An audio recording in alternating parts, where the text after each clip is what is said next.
누가복음 10장 38절에서 42절까지 말씀을 교독하겠습니다. 하나님의 말씀입니다. 그들이 길 갈 때에 예수께서 한 마을에 들어가심에 마르다라 이름하는 한 여자가 자기 집으로 영접하더라. 그에게 마리아라 하는 동생이 있어 주의 발치에 앉아 그의 말씀을 듣더니 마르다는 준비하는 일이 많아 마음이 분주한지라 예수께 나아가 이르되 주여 내 동생이 나 혼자 일하게 두는 것을 생각하지 아니하시나이까. 그를 명하사 나를 도와주라 하소서. 주께서 대답하여 이르시되 마르다야 마르다야 내가 많은 일로 염려하고 근심하나 함께 읽습니다. 몇 가지만 하든지 혹은 한 가지만이라도 족하니라. 마리아는 이 좋은 편을 택하였으니 빼앗기지 아니하리라 하시니라. 아멘. 아멘. 예수님께서 마르다의 집에 들어가셔서 생긴 사건입니다. 선택에 관한 말씀이에요. 그러니까 마리아는 이 좋은 편을 택하였다. 설교를 준비하면서 선택의 기준이라고 하는 제목으로 구글링을 해봤습니다. 글이 얼마나 많은지 거의 비슷비슷한 이야기들을 선택의 기준으로 얘기하는데 적용할 만한 글이 하나가 있어서 소개를 하면 그분은 선택할 때 본인 스스로에게 왜라는 질문을 최소 5번을 한다라고 하네요. 지혜가 있는 것 같아요. 어떤 의미로 본질을 물어보는 거잖아요. 예를 들면 대학 입시를 준비할 때 왜 나는 예체능을 원하나 이 질문을 해야 하는 거죠. 한 걸음 더 나아가면 왜 나는 부모님이 반대하는 예체능을 하려고 하는가? 이렇게 질문이 더 깊어지겠죠.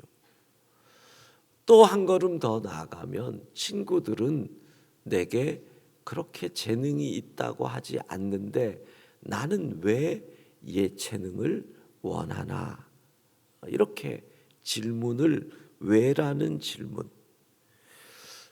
왜 나는 이렇게 힘든데 기도 없이 선택을 하려고 하는가? 왜 나는 이 직장에 원서를 내는가? 왜 나는 이 사업을 하려고 하는가? 그리고 두 번째, 이 선택을 왜 하게 되었는지 자기가 질문을 하고 답을 한 것을 노트에 기록하라 이렇게 썼더라고요. 그분의 글 가운데 이런 내용이 있어요. 후회든 판단이든 미래에 있기에 훗날을 위해서 기록을 한다. 지혜가 있잖아요. 젊은 나이부터 중요한 선택 앞에서 왜라는 질문을 하고 그 질문을 기록을 해두면 훗날 이게 이렇게 쌓이게 될 거고 내가 무슨 선택을 할 때 이런 기록을 보면 잘못된 선택을 할 수 있는 것을 이렇게 줄여줄 수 있지 않겠습니까? 선택의 실수를 줄일 수 있다는 거지요.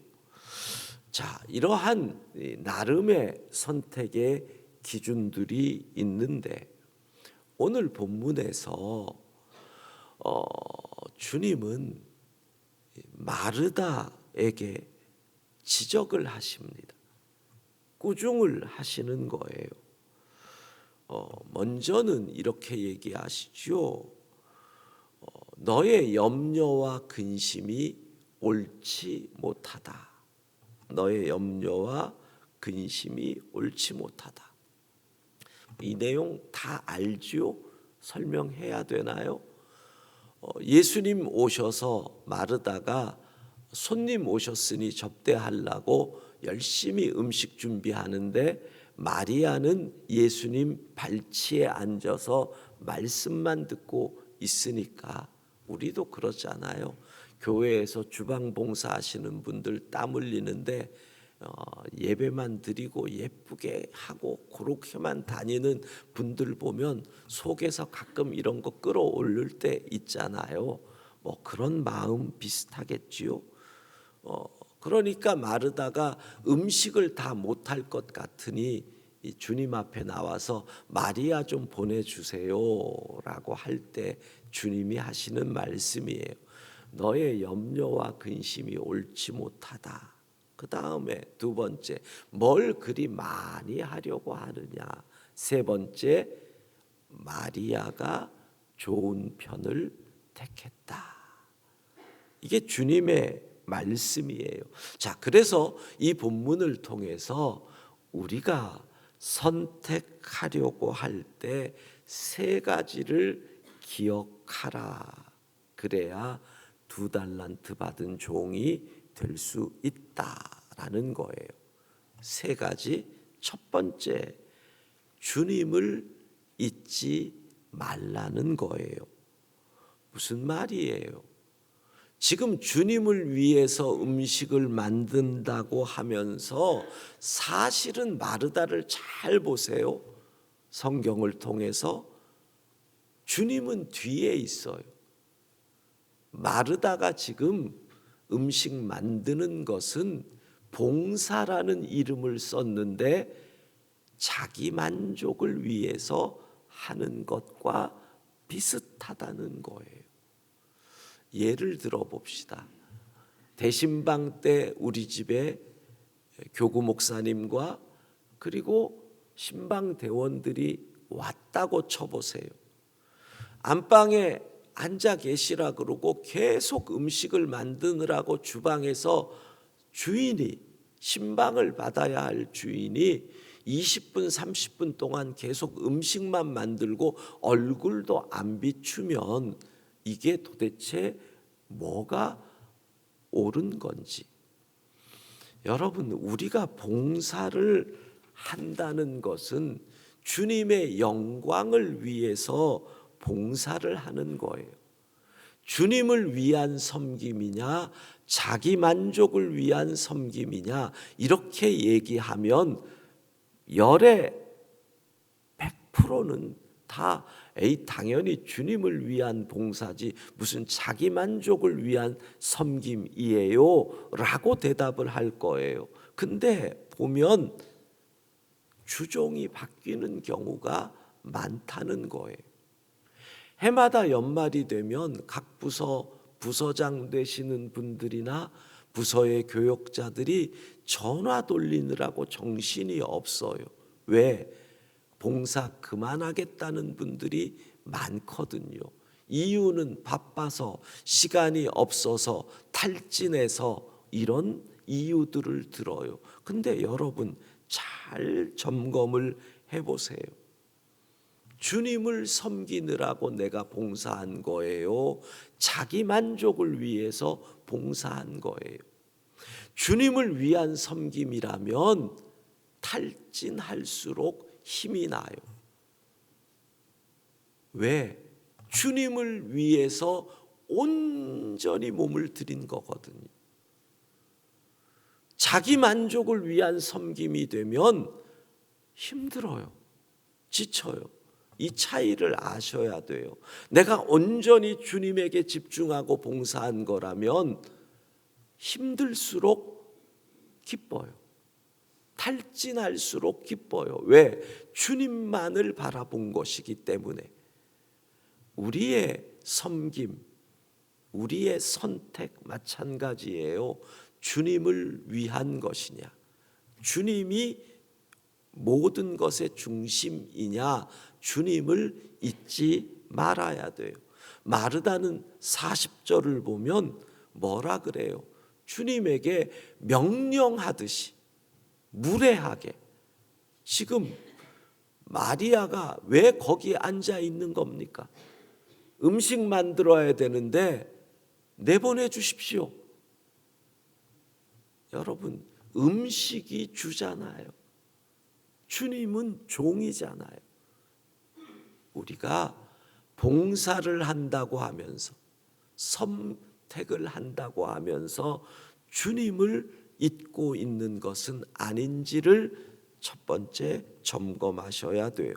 두 번째, 마음을 잊지 말아야 합니다. 마음, 40절 보면 마르다가 마음이 분주한지라 이렇게 돼 있어요.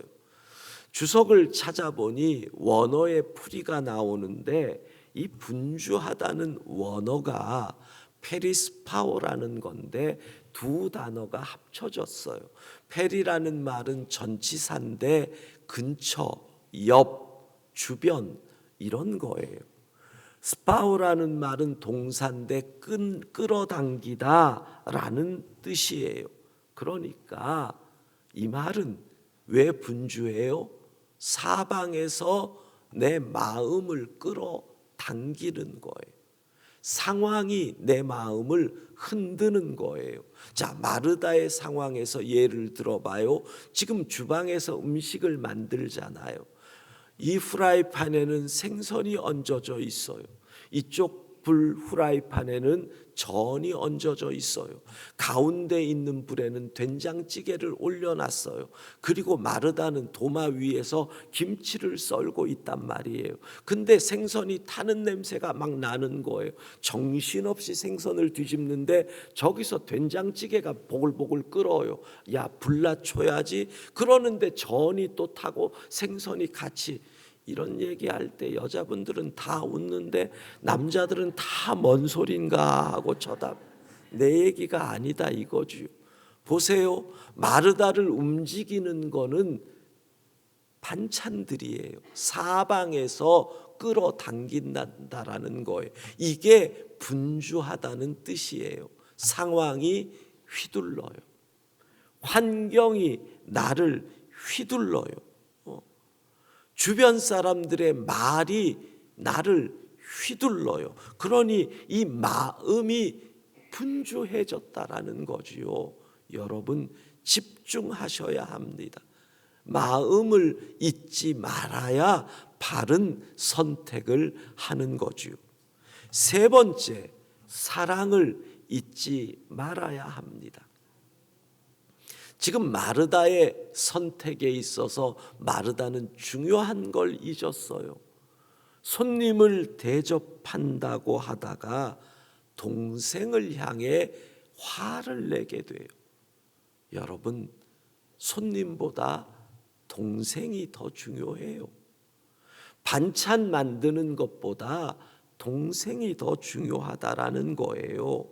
그런데 동생을 향해 비난을 해요. 어떤 선택도 사랑 안에서 할 수 있기를 바랍니다. 사랑을 잊고 선택을 하면 반드시 후회를 하게 된다라는 거지요. 오늘 본문을 제대로 보려면요, 주님이 뭐라고 얘기하시느냐 하면 마리아는 좋은 편을 택했다. 좋은 편을 선택했다. 빼앗기지 않는다. 우리가 복음서를 읽을 때 생각 없이 이럴 것이다 라고 하는 부분 중에 잘못된 것이 뭐냐면 거의 복음서가 예수님 탄생에서 십자가에서 돌아가시고 부활하시는 것으로 이렇게 끝이 나니까 이 복음서가 순서, 시간적 순서에 의해서 기록이 되었을 것이다라는 생각을 해요. 대체적으로는 그래요. 근데 안에 내용들을 보면 시간이 약간씩, 그러니까 복음서를 기록한 저자들이 상황에 따라서 요 내용과 요 가르침들을 이 분산 배치한 것들이 있단 말이에요. 그러니까 이 말씀 이후에 이 사건을 기록했다라고 하는 것은 이유가 있는 거예요.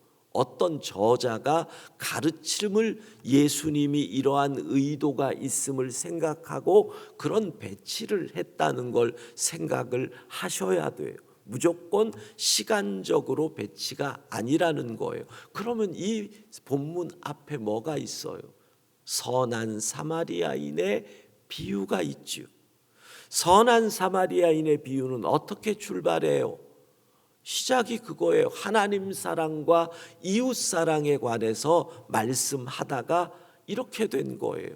이웃이 누구입니까? 라는 질문에 강도 만난 자의 이웃이 누구냐? 이렇게 주님이 말씀하시는 거죠. 그 이후에 마리아는 좋은 편을 택했다. 그게 뭐예요? 예수님 발치에 앉아서 예수님 말씀을 들었다. 그러니까 지금 누가는 이걸 얘기하고 싶은 거예요. 사랑은 주님 말씀 듣지 않으면 실천할 수 없다. 강도 만난 자의 이웃이 되는 이 사랑은 예수님 발치에서 예수님 말씀 듣지 않으면 이런 사랑은 불가능하다. 그러니까 조금 비약해서 설명을 하면 마르다는 왜 문제가 생겼어요? 말씀 없이 봉사하다가 실족했다. 이렇게 되는 거예요. 말씀 없이. 그래서 주님은 말씀하시는 거예요. 한 가지 좋은 것을 택했다. 말씀 듣는 것. 근데 그 말씀은 결코 빼앗기지 않는다. 말씀이 마음에 새겨지면 결코 빼앗기지 않는다. 여러분, 우리의 봉사 생각해 보세요. 예배 없이 봉사하면 무너지는 거예요. 예배 없는 봉사. 조금 더 확장해 볼까요? 하나님 사랑 없는 이웃 사랑은 무너진다는 거예요. 자, 이웃을 사랑하는 분들 많지요. 기부하는 분들 많지요. 봉사하는 분들 많지요. 하나님 사랑 없이 이웃을 사랑하게 되면은 어떻게 돼요? 자기를 드러내게 돼요. 주님이 아닌 자기를 드러내게 되죠. 그 다음에 뭐예요? 마음을 빼앗겨요. 상황에 휘둘리게 된단 말이에요. 그러다가 어떻게 해요? 내가 돕는 이웃과 문제가 생겨요. 그렇게 돼요. 하나님 사랑 없는 이웃 사랑은 그렇게 갈 수밖에 없지요. 여러분, 선택할 때 잊지 마셔야 합니다. 세 가지. 주님을 잊어서는 안 된다. 마음을 잊어서는 안 된다. 사랑을 잊어서는 안 된다. 그 속에서 어떠한 선택을 하시든지 하나님이 영광 받으시고 우리는 그 선택으로 주님의 기쁨 될 줄로 믿습니다. 찬양하십시다. 온 마음 다해 주님과 함께하는 이 고요한 시간,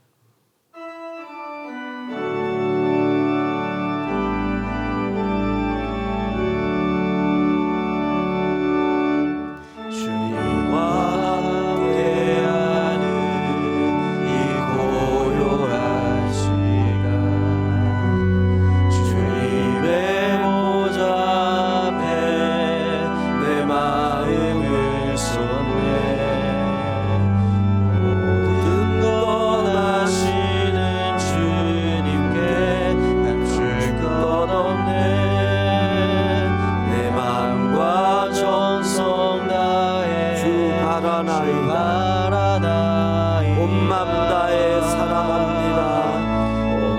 온 마음 다해 사랑합니다.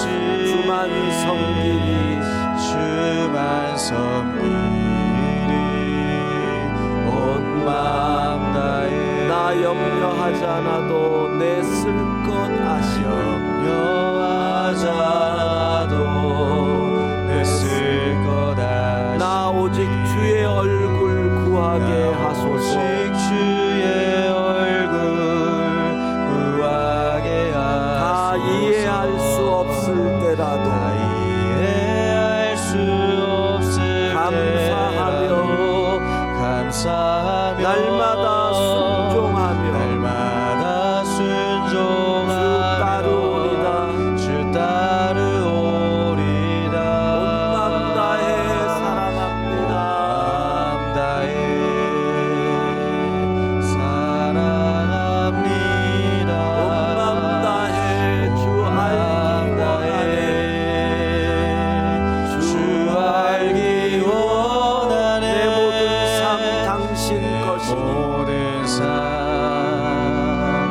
당신 것이니 주만 주만 섬기리 우리 오른손 들고 온 마음 다해 사랑합니다 마음 다해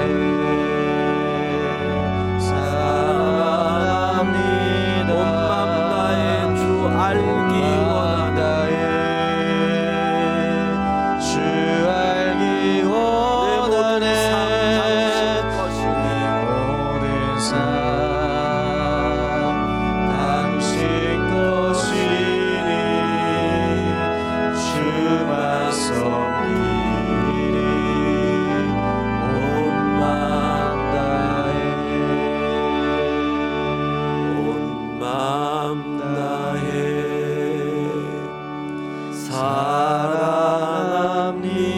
사랑합니다 온 마음 다해 주 알기 원하네 내 모든 삶 당신 것이니 주만 섬기리 온 마음 다해 자비하신 하나님 우리가 무엇을 하든지 주님 잊지 않게 하여 주시고 중심을 잊지 않게 하여 주시고 하나님을 사랑하는 그 사랑으로 선택하게 하옵소서. 거룩한 주일을 앞에 두고 있습니다. 전 세계 곳곳에서 주의 이름으로 모이는 제단마다 하늘의 복을 내려주시되 특별히 저 고난당하는 땅들에서 예배하는 주의 백성들, 북한 땅에 숨어 하나님을 예배하는 우리의 형제들, 중동 무슬림들이 사는 그곳에서 두려워하며 숨어 하나님을 예배하는 우리의 형제들, 우크라이나 점점 잊혀져가는 전쟁터에서 하나님을 예배하는 우리의 형제들, 주님 예배할 때 하늘 문을 여시고 위로하여 주시고 그 땅에서 마음껏 하나님을 자유롭게 찬양할 수 있는 날이 속히 임하게 하옵소서. 우리 성도들 온라인 오프라인으로 하나님을 예배합니다. 주의 전으로 오는 성도들의 발걸음 지켜주시고 우리가 마음을 다하고 뜻을 다하여 하나님을 예배할 때 이 예배 시간이 주의 음성 듣는 시간 되게 하옵소서. 우리의 문제에 답을 얻는 시간, 질병이 치유되는 시간, 길이 열리는 시간, 하나님의 영광을 체험하는 시간 되게 하옵소서. 날씨가 추운데 오늘도 우리의 건강을 지켜주시고 특별히 우리의 자녀들 어디에서 무엇을 하든지 주의 능력의 오른손으로 지켜 주옵소서. 예수님 이름으로 기도합니다. 아멘.